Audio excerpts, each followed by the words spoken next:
Prejudice still shapes the way we act, even in today's world. In bustling London, a brief encounter shows that things aren't always what they seem.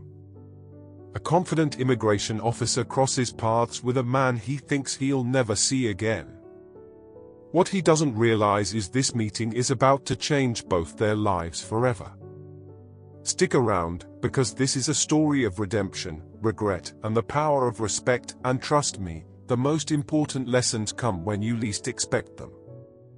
It was a chilly morning in London, one of those typical mornings where the ever-grey sky mirrored the indifferent rush of people crowding around King's Cross station. The crisp air was tinged with the smell of coffee and hurried voices, creating a chaotic symphony of brisk footsteps, rolling suitcases, and distant car horns. Amidst the bustling crowd, Tom Harrison, a 28-year-old immigration officer, moved with the confidence of someone who had spent 5 years in the job. His stiff posture and sharp gaze lent him a certain authority, one he rather enjoyed exerting. Tom, born and raised in Essex, carried with him a subtle baggage of prejudices, the kind that grow quietly in the nuances of everyday life and unspoken conversations. To him, his job was simple: to protect the country from people he deemed suspicious, foreigners, as he liked to think of them, without even realizing the venom that the word carried. In that same scene, Omar Malik, a British-born man of Pakistani descent, walked calmly, although fully aware of the glances that trailed him, of how some people changed their path upon seeing him. At 38, Omar headed an important social integration project aimed at building bridges between immigrants and the local community.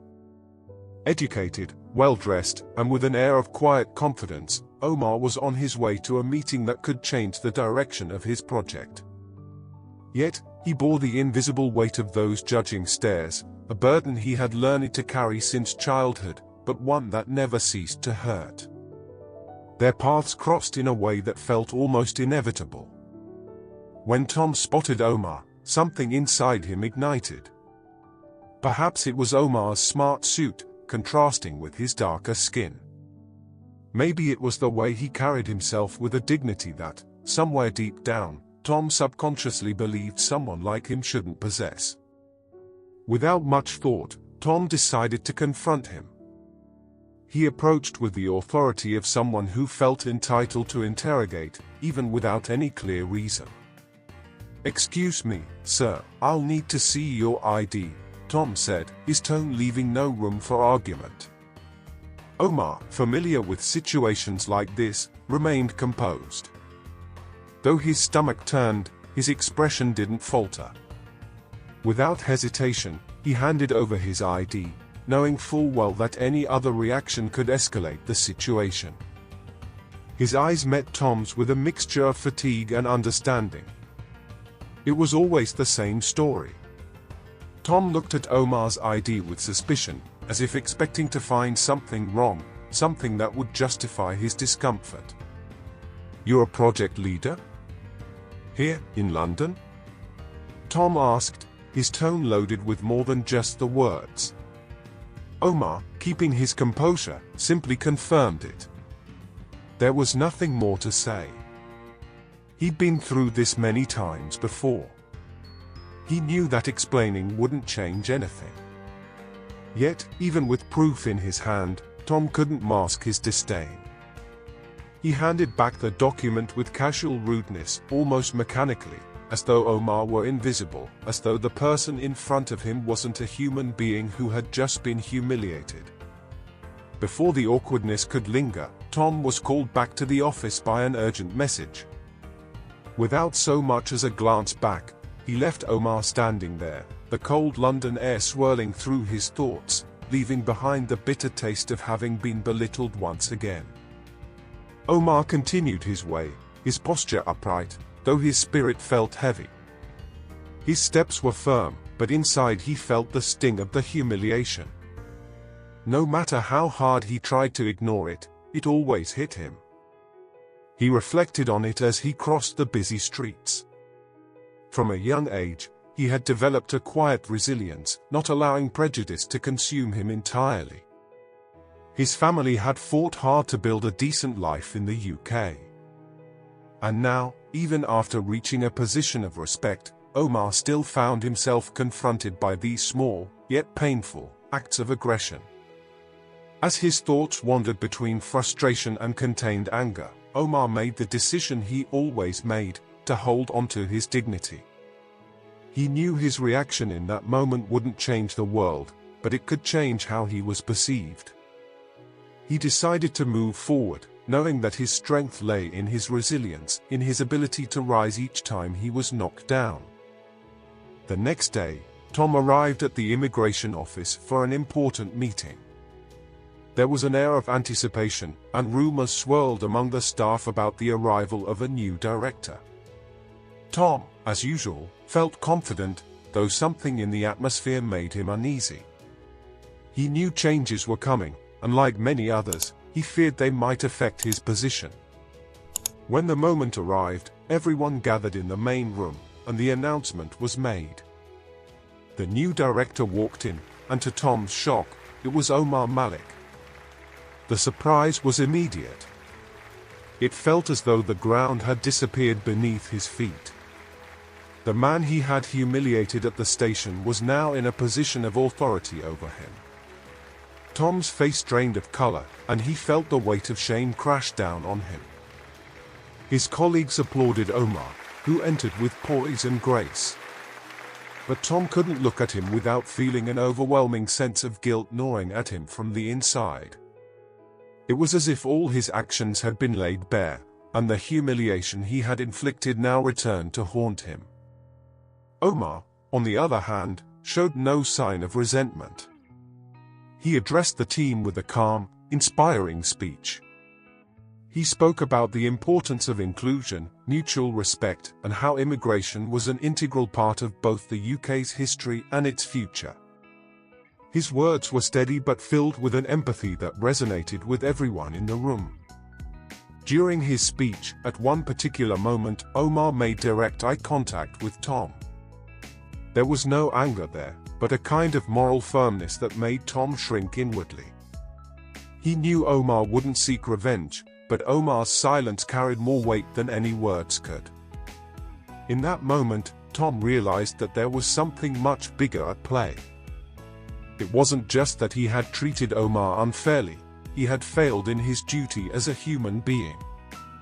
The silence in the room was thick, broken only by Omar's steady, calm voice. His words carried the weight of experience and the depth of conviction. As he spoke about inclusion, respect, and dignity, Omar never once mentioned the incident at the station, but every sentence seemed to resonate deeply with Tom. The speech wasn't just about immigration, it was about humanity, about what it means to treat others with fairness, regardless of their appearance or background. We need empathy. We must recognize the dignity of every individual who walks through these doors.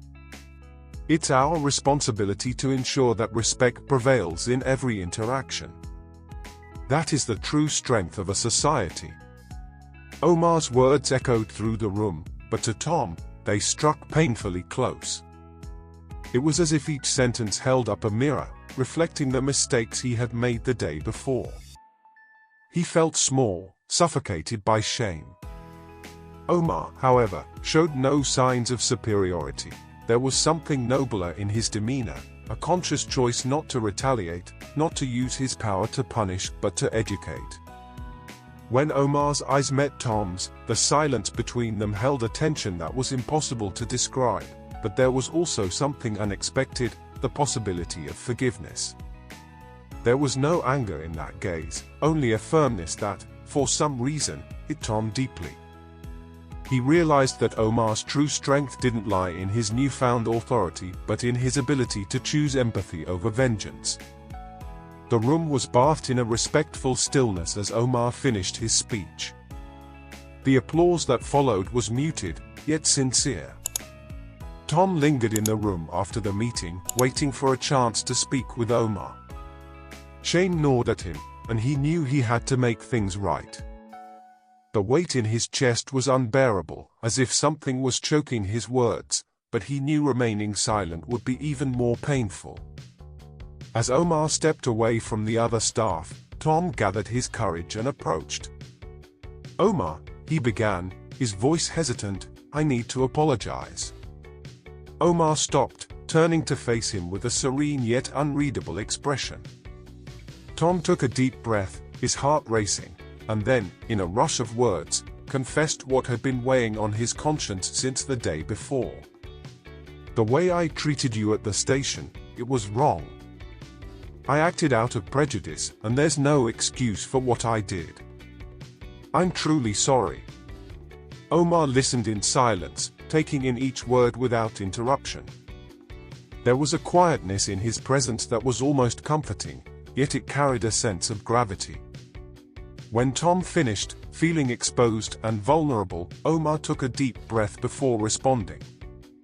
"I accept your apology, Tom.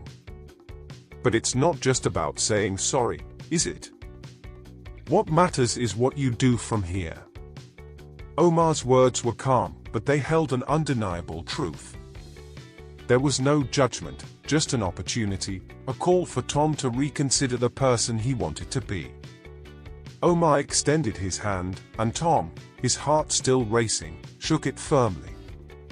The gesture was simple but significant.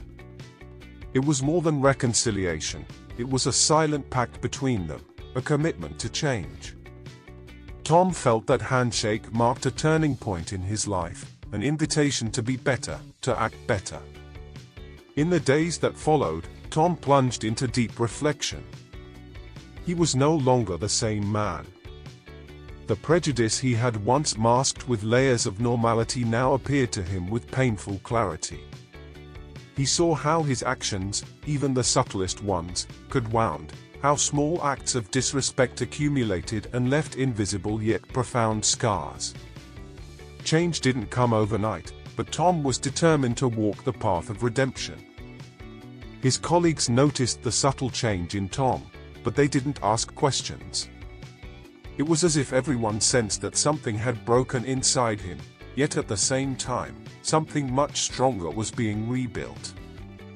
The weight of his action still lingered, and perhaps it was important for him to carry that burden for a while, to constantly remind himself that change requires effort. The guilt he felt was no longer paralyzing. Instead, it became a driving force pushing him to do better, to be better. In the days that followed, he continued to watch Omar from afar, seeing the respect he cultivated among the staff. Omar never mentioned the incident, and for Tom, that was a form of compassion. It was as if Omar understood that there was no need to constantly bring the past to the forefront, for true change was happening gradually in the present. One day, weeks after the incident at the station, Tom and Omar exchanged glances in the corridor. The heavy tension of before was gone.